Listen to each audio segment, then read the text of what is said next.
வணக்கம். இங்கே பாருங்கள், கேசவத்தினி வந்து ஃபுல்லாக வந்து கட் பண்ணியாச்சு. ஒரு 20 லிட்டருக்கு நமக்கு வந்து காய்ச்ச போகிறோம். அதனால் கேசவத்தினி இது எல்லாமே எடுத்தாச்சு.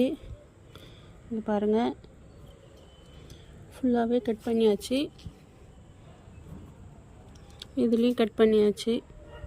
இந்த செடியும் கட் பண்ணியாச்சு. அதாவது 3 தொட்டியில் வந்து கேசவத்தினி இருந்தது. ஃபுல்லாக வந்து கட் பண்ணியாச்சு.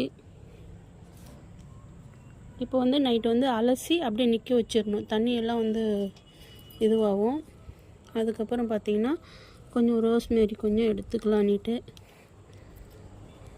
ரோஸ்மேரி வந்து கொஞ்சம் செடி கொஞ்சம் வளரட்டும்னு வச்சுருக்கிறேன்.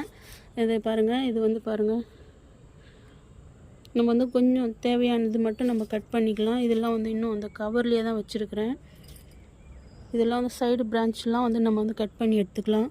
மஞ்சள் கரிசலாங்கண்ணி, வெள்ளை கரிசலாங்கண்ணி பாருங்கள். இப்போ எண்ணெய் காய்ச்சறதுக்கு தான் இப்போ வந்து ரெடி பண்ணுறேன். நான் நல்லா கொஞ்சம் நல்லா வளரட்டுமேனு வச்சுருக்கிறேன். நான் சிலு டஸ்ட் வந்து இதுவும் வந்து நம்ம வந்து எண்ணெய்க்கு தான் போட போகிறோம்.